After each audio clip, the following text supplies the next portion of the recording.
Vamos a hablar de inflamación. La inflamación es un concepto médico conocido desde hace muchísimos siglos. Hay descripciones de inflamación desde antes de Cristo. El término inflamar proviene o mejor, el término inflamación proviene de inflamar o iniciar un fuego. En relación a lo que describían los antiguos, al calor que se experimenta cerca a un área inflamada. De inflamación es entonces realmente una respuesta dinámica del tejido que tiene vasos sanguíneos ante una injuria, ante una lesión. Y es una respuesta protectora, cuasi que fisiológica, que en algunas ocasiones se convierte en una lesión patogénica con capacidad de producir daño severo o incluso la muerte de un individuo. La función básica de la inflamación es llevar defensas y reparar el sitio de lesión. Por lo tanto, la inflamación es una cuestión bastante importante en la vida del ser humano. Hay muchísimas causas. La más común de ellas son las infecciones, agentes microbianos de todo tipo, desde bacterianos a virales, pasando por parasitarios y otros, pueden producir inflamación. Son los causantes más comunes de efectos inflamatorios. Agentes físicos como el trauma, la radiación también son comúnmente causantes de inflamación. Exposición a químicos como ácidos, álcalis, toxinas pueden producir lesiones de este tipo inflamatorio o pueden inducir inflamación. Los infartos, las isquemias, la falta de irrigación en general, la poca oxigenación de los tejidos es generadora de inflamación, y reacciones inmunológicas de tipo autoinmune, aloinmune o incluso alérgicos son importantes generadores de inflamación. Desde el siglo 30 a.C. hay descripción de los componentes de la inflamación en lo que se llama la Tétrada de Celso. Celso describió desde esa época que las personas que tienen inflamación tienen una serie de signos consistentes en dolor, rubor, calor y tumor. Tumor es lo que hoy día le conocemos como una hinchazón, un edema. Para nosotros la palabra tumor, aunque en realidad corresponde a algo aumentado de tamaño, lo asociamos más a una lesión neoplásica. Entonces, para no confundirse, hoy día no usa uno mucho el término tumor para referirse a la inflamación, sino que habla de edema. También existe un concepto llamado la triple respuesta de Lewis, que tiene tres componentes: rubor, calor, tumor, y deja aparte el dolor, porque si bien es cierto que la mayor parte de los procesos inflamatorios están acompañados de dolor, en algunas ocasiones uno puede tener inflamaciones indoloras. Entonces es válido decir eso. Aquí vemos un ejemplo de inflamación. Esto es una mucosa gástrica que tiene una inflamación aguda alrededor de esta zona que estoy señalando con el cursor, que tiene inflamación aguda, obviamente, alrededor un gran eritema por dilatación de los vasos. Es un fenómeno que llamamos congestión vascular, y hacia la parte externa vemos atrofia de la mucosa. Esta atrofia de la mucosa es consecuencia de un efecto inflamatorio de larga duración. Entonces, cuando uno tiene una gastritis crónica durante un buen periodo de tiempo en la vida, probablemente la mucosa se atrofie. Aquí vemos otra lesión inflamatoria en intestino. Esto es una intussuscepción. Después ustedes tendrán tiempo de ver en el sistema digestivo qué es esto, pero quiero señalar algo, y es esto que ustedes ven acá, que señalo con el cursor, y es que mientras uno tiene un proceso inflamatorio en curso, los tejidos se enrojecen. ¿Se enrojecen por qué? Porque los vasos se dilatan tratando de llevar la respuesta inflamatoria al sitio donde se necesita. Este fenómeno se llama congestión vascular. Por lo tanto, como decíamos anteriormente, que la inflamación es una respuesta dinámica del tejido vascularizado, entonces la congestión es un fenómeno mecánico vascular que acompaña con frecuencia los efectos de una inflamación.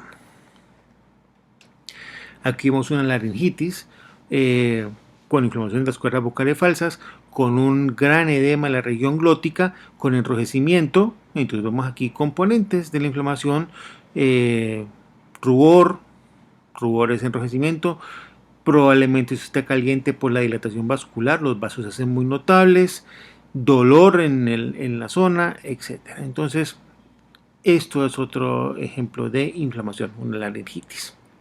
Bien, los signos cardinales de la inflamación acorde al concepto moderno entonces son el rubor, que significa enrojecimiento o en terminología médica pura hiperemia, calor o aumento de la temperatura local, dolor y tumor, que podemos también usar como sinónimos para ella, inflamación y edema. Y el quinto componente, que no lo hemos mencionado, la pérdida de la función. Es un concepto mucho más nuevo.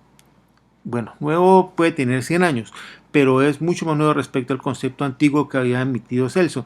Y es real.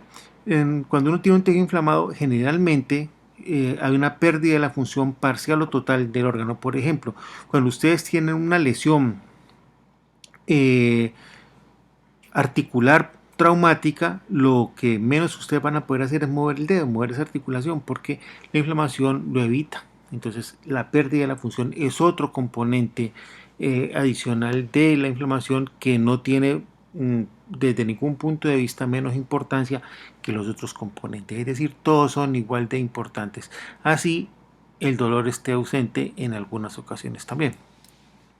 Entonces, los componentes de la inflamación: calor, enrojecimiento, inflamación, dolor y pérdida de la función. Bien, cuando uno habla de inflamación desde el punto de vista celular y estructural, tiene que tener en cuenta algunas cosas. La primera de ellas es que la inflamación ocurre a 3 niveles estructurales: a nivel de células del tejido conectivo, a nivel vascular y a nivel de la matriz del tejido conectivo. Cuando hablamos de las células del tejido conectivo, las células que están involucradas en el proceso inflamatorio son los mastocitos, los macrófagos y los fibroblastos, con una función sumamente importante por parte de los macrófagos, que actúan no solo como células fagocíticas, sino como células presentadoras de antígeno, y de los fibroblastos en la reconstrucción del tejido una vez ha desaparecido la respuesta inflamatoria. A nivel intravascular vamos a encontrar los polimorfonucleares, los linfocitos, las plaquetas, los monocitos, los eosinófilos y los basófilos. Aquí es importante resaltar algunas cosas. Los polimorfonucleares tienen su acción en el proceso inflamatorio durante la fase aguda, es decir, durante los primeros 3 a 5 o quizás 6 días. Los linfocitos tienen su acción durante la fase inflamatoria crónica, es decir, después de 6 días, y generalmente resuelven el proceso antes del 10º día de inflamación. Hay ocasiones en que puede prolongarse un poco más, pero es el tiempo promedio.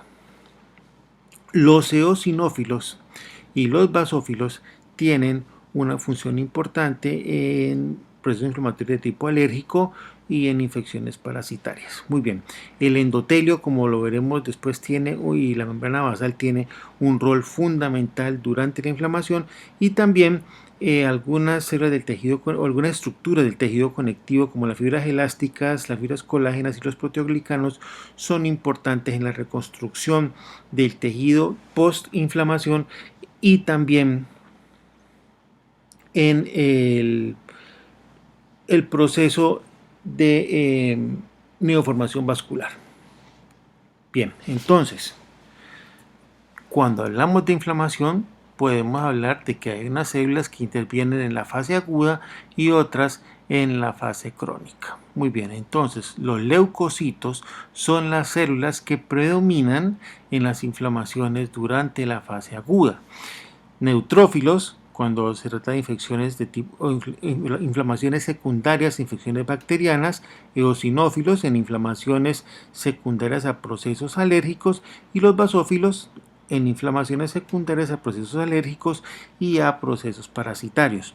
Los linfocitos son las células que se ven involucradas durante procesos inflamatorios de tipo crónico. Es decir, cuando ustedes tienen una gastritis aguda y llevan 2 días de evolución con la enfermedad, probablemente ustedes van a tener una amplia acción de este tipo de células granulocíticas.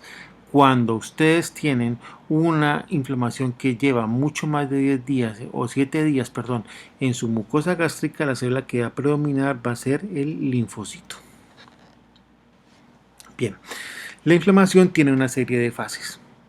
La primera de las fases es la fase de vasodilatación, es decir, una vez ocurre la lesión, se produce una vasodilatación en los vasos sanguíneos locales cercanos al área lesionada.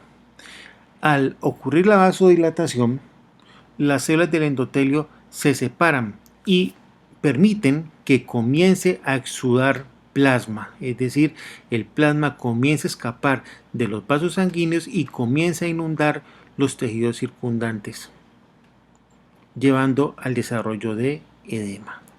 Una vez se establece el edema alrededor del área injuriada, del área lesionada, pues las células entonces van a poder emigrar. Recuerden, las células se mueven flotando, digámoslo de esa manera, dentro del tejido edematoso, ¿sí? En medio del líquido, del plasma que ha exudado. Entonces lo hacen y esa migración la hacen guiada por medio de estímulos quimiotácticos que se generan a través de los macrófagos o de las propias toxinas del elemento causal de la inflamación. Entonces, aquí ven ustedes, el paso inicial en el proceso inflamatorio es la vasodilatación y el edema, como ustedes pueden verlo acá. Los vasos se dilatan, se abren poros o se abren espacios entre el endotelio y eso permite el escape no solo del plasma, sino de células sanguíneas. Aquí ven entonces, para que esto suceda entonces, algún estímulo quimiotáctico debe llevar a la vasodilatación. Entonces el vaso sanguíneo se dilata y ocurre un fenómeno hemodinámico curioso, y es que las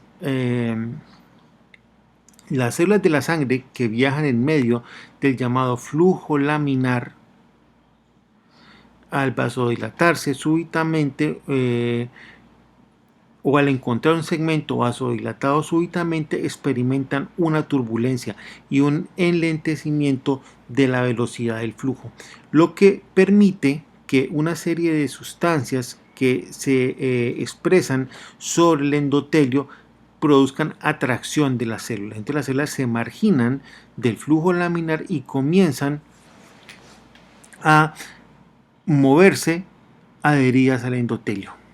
Y en algún punto entonces las células que van adheridas al endotelio pasan de un lado al otro, es decir, pasan del espacio intravascular al espacio extravascular en un fenómeno conocido como transmigración, que se realiza mediante un mecanismo llamado la diapedesis. Hay una confusión grande entre los estudiantes generalmente en esos dos aspectos. El hecho de pasar una célula de un lado, de dentro del vaso afuera del vaso, se llama transmigración, pero el mecanismo mediante el cual lo hacen es la diapedesis. Bien, y una vez la célula ha hecho la diapedesis, ha transmigrado desde adentro del vaso, como ustedes ven acá, nuevamente la célula se margina del flujo laminar, se adhiere al endotelio, rueda sobre él un rato hasta que encuentra un espacio entre las células endoteliales que le permite salir, transmigra por medio de diapedesis y queda en el espacio extravascular. Y allí, una vez en medio del tejido que está inundado de plasma edematoso, entonces un estímulo quimiotáctico generado por la bacteria o por macrófagos permite que ellas lleguen al sitio de acción y puedan producir su efecto. Aquí vemos un vaso sanguíneo muy congestionado con una cantidad de vasos sanguíneos completamente marginados hacia la periferia. Un rosario de neutrófilos pegados al endotelio del vaso esperando hacer su proceso de transmigración. Aquí vemos incluso ya unos que han hecho su transmigración. Aquí vemos un pulmón con una gran congestión vascular y vemos ya en el interior del alvéolo, en el caso de una neumonía, pues una cantidad de células inflamatorias ya en su sitio de acción prestas a causar su efecto. Bien, ¿qué mediadores químicos encontramos en la inflamación? Pues bien, existen varios tipos de mediadores, o dos tipos, de producción local y plasmáticos. Los de producción local son aquellos que se producen exclusivamente en el área lesionada y estos tienen efectos locales como por ejemplo la histamina, la serotonina, las interleuquinas, las prostaglandinas, los leucotrienos y las llamadas sustancias anafilácticas de reacción lenta. Por el contrario, los mediadores plasmáticos se producen en diferentes partes, viajan con el plasma, como el nombre lo indica, y tienen efecto mayormente en el área de la lesión, pero pueden tener efectos en otros órganos, en otras estructuras anatómicas. Ellos son las quininas, el complemento, los factores de coagulación y otros como el peróxido de hidrógeno, el óxido nítrico y los radicales libres de oxígeno. Cuando se produce un exceso de estas sustancias plasmáticas o de estas mismas sustancias mediadoras locales, pueden llegar a ocasionarse efectos patogénicos, ¿sí? Como coagulación intravascular diseminada, un shock anafiláctico, un shock séptico, etc. Bien. Veamos qué hacen los mediadores. Por ejemplo, la vasodilatación, ¿quién la ocasiona? La histamina, las prostaglandinas, el óxido nítrico. La histamina es un potente vasodilatador, al igual que el óxido nítrico. La permeabilidad vascular, ¿quién la estimula? Es decir, ¿quién abre los espacios entre las células endoteliales? Pues bien, la histamina es un importante factor desencadenante de permeabilidad vascular, al igual que la bradiquinina, el factor C5A del complemento, el leucotrieno B4 también lo hace.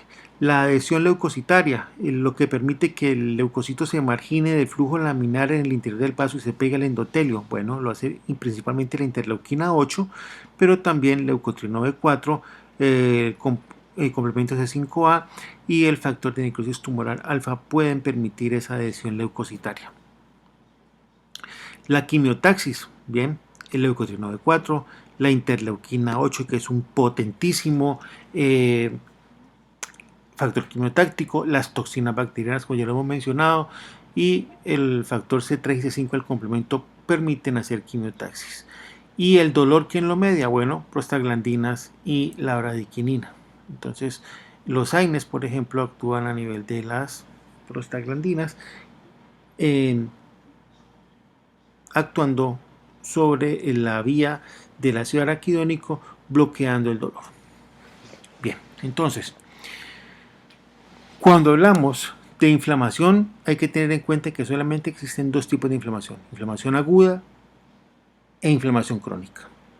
Y existe una variante ocasional que es llamada la inflamación granulomatosa. Cuando ustedes leen los libros pueden leer que hablan de inflamación supurativa, inflamación fibrinosa, inflamación serosa, inflamación eosinofílica. Estas son variedades clínicas, pero realmente existen dos tipos de inflamación: aguda y crónica, y podemos meter una tercera, la granulomatosa. Pero cuando ustedes oigan hablar de inflamación aguda supurativa, quiere decir que es inflamación aguda que produce pus. O una crónica fibrinosa, bueno, hay producción de fibrina. Pero estas son variedades clínicas. Entonces, para recordar, uno solamente tiene dos tipos de inflamación, aguda y crónica, y la crónica tiene una variante que es la de tipo granulomatoso. La inflamación sigue un curso, es decir, uno no arranca con inflamación crónica o uno no arranca con una granulomatosa crónica. Uno arranca siempre en orden. Entonces, inicialmente las personas hacen una inflamación aguda, luego evoluciona a la crónica y luego a granulomatosa crónica. ¿Qué es lo que hace que uno evolucione de una a otra? Pues que no resuelve el paso anterior, es decir, el 90% de las inflamaciones se resuelven en la fase aguda. Y cuando esta inflamación no se resuelve, esta pasa a ser crónica. Y cuando la crónica no logra resolver el asunto, entonces se pasa a una etapa de inflamación de tipo granulomatoso crónico. ¿Qué es importante en esto? Que si uno tiene, digamos, una inflamación crónica y vuelve a tener un estímulo proinflamatorio, puede volverse a este caso a la inflamación aguda. Entonces en ese caso hablamos de inflamación crónica agudizada. Voy a poner un ejemplo. Una persona que ingiere alcohol copiosamente durante un fin de semana y el día martes tiene un dolor epigástrico intenso secundario a la inflamación por la irritación que produce el químico que es el alcohol sobre la mucosa gástrica. Este paciente el martes tiene su inflamación aguda y el jueves continúa ingiriendo licor. Y lo hace durante 3 semanas más. Como no se suprime el estímulo irritante, él evoluciona a inflamación crónica. ¿De acuerdo? Pero esta persona deja una semana de ingerir licor. Y a la semana siguiente vuelve a ingerir licor y vuelve la epigastralgia. Entonces, ¿qué le ocurrió ahí? La inflamación era de tipo crónico, pero se agudiza porque reaparece el estímulo sobre un tejido que ya está previamente lesionado. Muy bien. La inflamación aguda es la más frecuente de todas. Toda inflamación es esencialmente aguda, es decir, toda inflamación arranca como inflamación aguda y todo mundo experimenta inicialmente una inflamación aguda.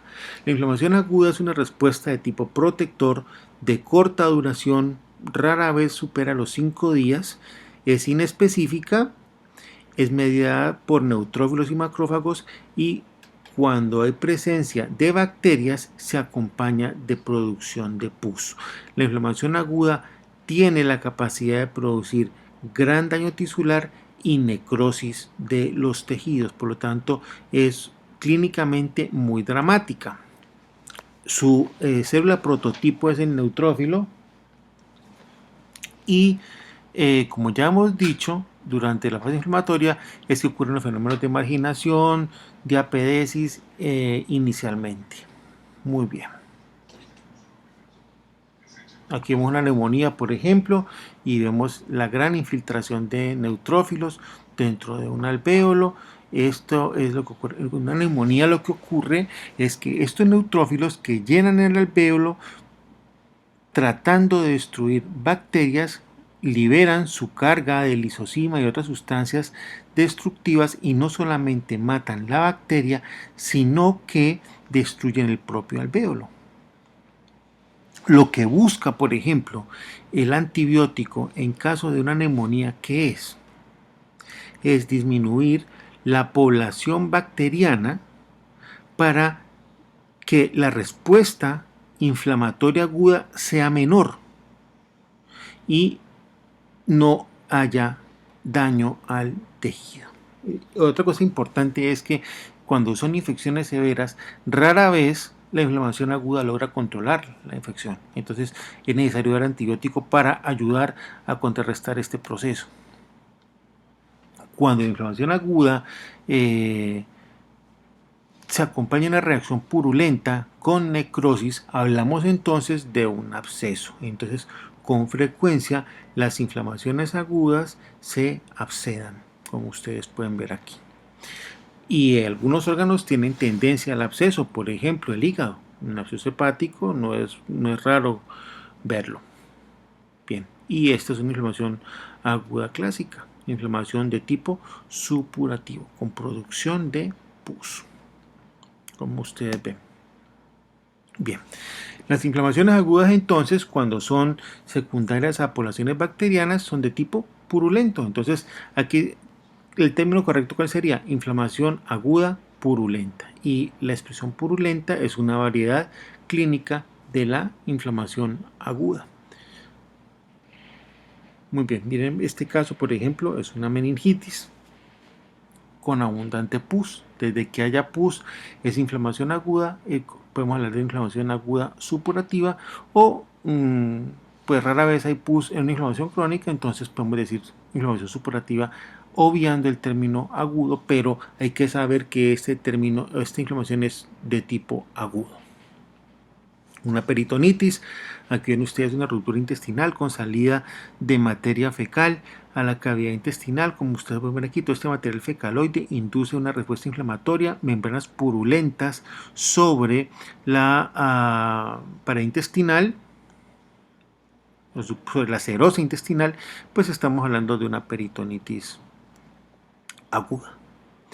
Bien, y sin dudarlo, cuando ustedes vean salida de pus, estamos hablando de una inflamación aguda. Entonces, eso es un hecho para recordar. Si hay pus, la inflamación es de tipo aguda y es mediada por neutrófilos. Bien. Como dijimos hace un rato, la inflamación aguda tiene la tendencia a resolver la mayor parte de los problemas. Es decir, ante una injuria se produce una inflamación aguda. Y esta debe resolver sin ninguna lesión o en ocasiones deja algún grado de fibrosis o pequeña cicatriz. O en otras ocasiones toma otra vía, se forma un absceso, una úlcera y ese material abscesado busca drenar a través de una fístula o de un seno de drenaje, una cavidad de drenaje. Cuando ninguna de esas dos cosas pasa, entonces simplemente la inflamación aguda no puede resolver el problema, pasa a una inflamación crónica. Y entre la inflamación crónica se encarga de resolver el problema. Cuando hablamos de que se desarrolla una inflamación crónica, entonces, bueno, se desarrolla una inflamación crónica en dos situaciones. La primera, cuando la inflamación aguda no ha sido resuelta, ya sea porque no se eliminó el agente causal o porque no se han eliminado los tejidos necróticos o porque los agentes son expresados como cuerpos extraños, por ejemplo en la tuberculosis. ¿Sí? O por la presencia de un cuerpo extraño francamente dicho.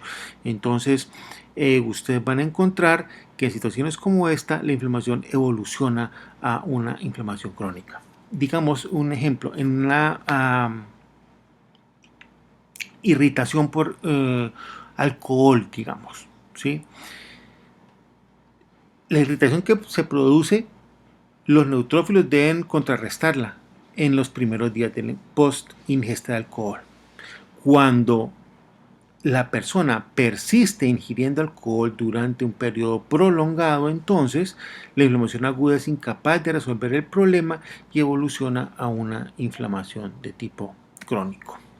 Bien, ¿qué elementos celulares son los componentes de la inflamación crónica? Como ya dijimos, células mononucleares, macrófagos, linfocitos, los plasmocitos y elementos del tejido conectivo como los fibroblastos, la angiogénesis como una cualidad y la matriz celular. Pero lo que debe ser un concepto propio de ustedes es que la célula prototipo de la inflamación son los linfocitos. Inflamación de tipo crónico son linfocitos, es decir, inflamación aguda neutrófilo e inflamación crónica linfocito. Bien, aquí vemos por ejemplo una diverticulitis, una inflamación de un divertículo a nivel del intestino. Esto es un buen ejemplo de inflamación de tipo crónico. Una colecistitis crónica, una vesícula biliar crónicamente inflamada por presencia de cálculos. Bueno, sufre cambios en la pared y demás, y la inflamación allí es mediada por linfocitos, colecistitis crónica. Inflamación crónica, entonces, ustedes van a encontrar una infiltración de tipo linfocitario de las diferentes estructuras anatómicas. Y claro, existen variantes como la inflamación crónica serosa, en la cual se produce, por ejemplo, una ampolla llena de material seroso. pero esta inflamación, así sea serosa, es predominantemente de tipo crónico. Recuerden, hay dos tipos de inflamación, agudo y crónico. Todo lo demás son variantes clínicas. Aquí, un derrame pleural. La inflamación es crónica y uno puede decir que es de tipo seroso, porque hay un derrame o un exudado de líquido de tipo seroso. Bien, la inflamación crónica se asocia al desarrollo de lesiones que aparecen cuando la inflamación crónica es verdaderamente crónica, es decir, cuando uno permanece con una inflamación crónica durante años, como es el caso de pacientes con gastritis, por ejemplo, ¿sí? Puede llegar a desarrollar cáncer. O cuando tiene inflamación crónica por muchos años a nivel articular, puede desarrollar una artritis o enfermedades renales crónicas o enfermedades intestinales crónicas o lesiones cardiovasculares. Es decir, la inflamación crónica es el punto de partida para muchas enfermedades graves y comunes. Por lo tanto, el estado ideal es el estado con la inflamación controlada. Bien, en la inflamación, la fagocitosis es fundamental.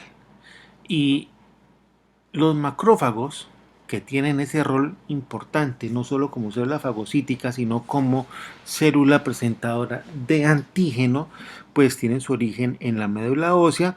Ellas evolucionan a un monoblasto, posteriormente a un promonocito, pasan a sangre periférica a manera de monocito y luego ingresan a los tejidos y según el tejido a donde ingresen se especializan. Entonces, por ejemplo, en las partes blandas del cuerpo los macrófagos pasan a llamarse histocitos, si llegan al hígado se llaman células de Kupffer, si llegan al pulmón se llaman células alveolares, si llegan al vaso se llaman las células sinusoidales, si llegan al sistema nervioso central se llaman las células de la microglía, si van al hueso se llaman osteoclasto y si van a la piel se llaman células de Langerhans. Todos son macrófagos que cumplen la misma función, pero reciben diferente nombre acorde al sitio donde estén actuando.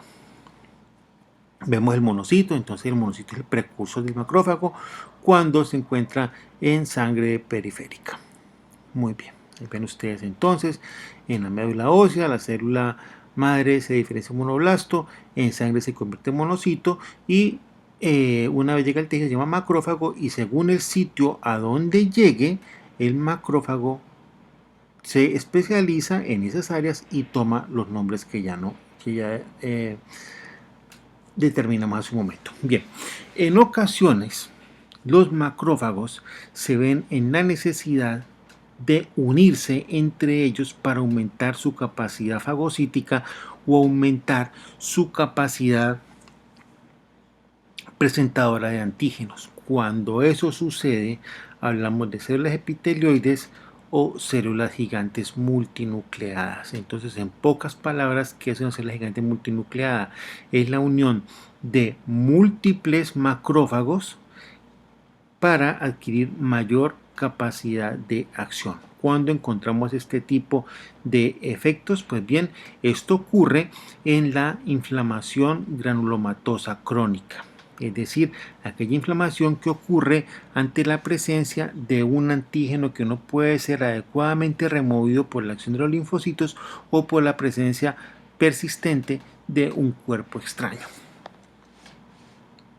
Entonces no se olviden, el macrófago tiene la capacidad de fagocitar, pero también la capacidad de presentar antígenos y una función adicional es liberar una cantidad de sustancias que sirven como quimiotácticas y vasodilatadoras y con efectos endoteliales mejor. Bien. El macrófago entonces tiene una serie de efectos, los denominamos ya. Su capacidad presentadora de antígenos es inherente a su función y la inflamación granulomatosa crónica entonces es aquella que se desarrolla cuando la inflamación crónica no puede eliminar el agente causal.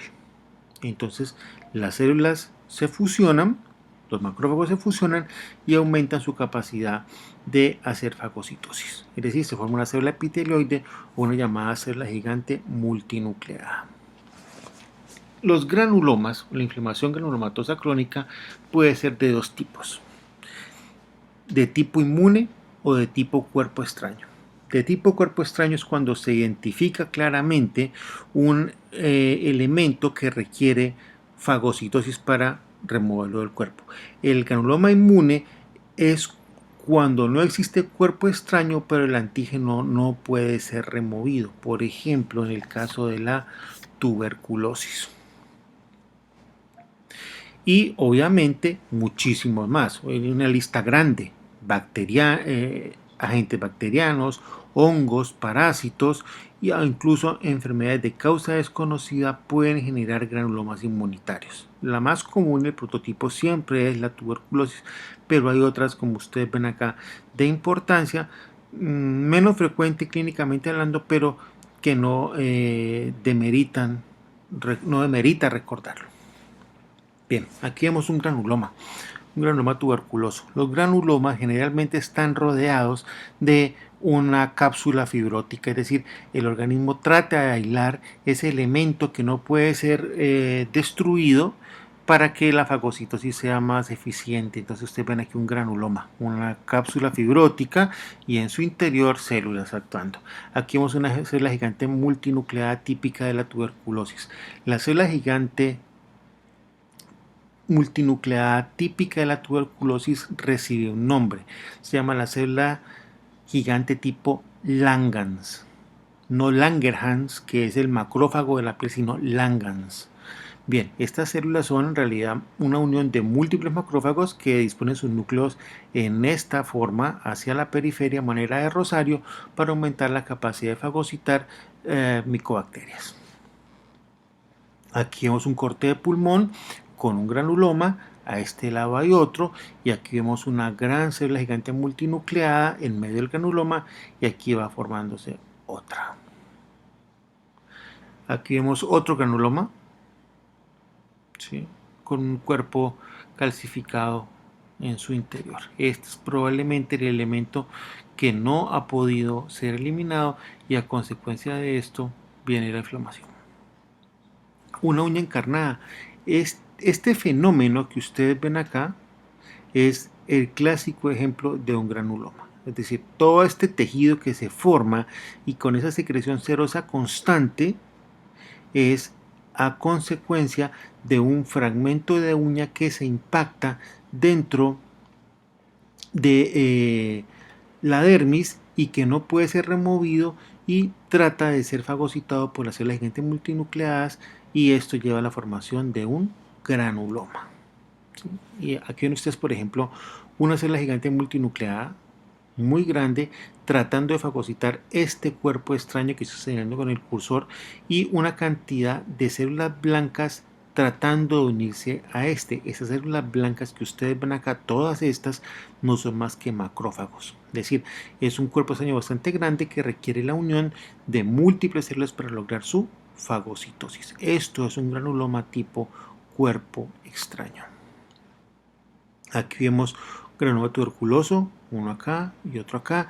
Si ustedes comparan, hay un relativo desorden en la disposición de los núcleos en las células tipo cuerpo extraño, mientras que en las células tipo Langerhans las células se disponen en un patrón mucho más ordenado hacia la periferia. Esto permite diferenciar en algunos casos una célula gigante tipo Langerhans, o sea, la de tuberculosis, con una tipo cuerpo extraño convencional.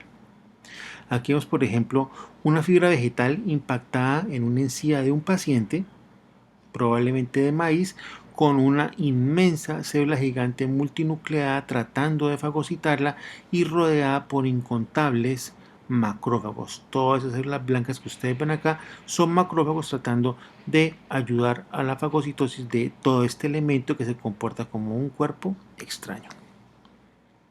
Aquí vemos este material lineal blanquecino que ustedes ven acá, es un cuerpo extraño, al igual que este que ustedes ven acá, y hay una cantidad de células gigantes multinucleadas tratando de fagocitar todo ese material para eliminar el proceso inflamatorio.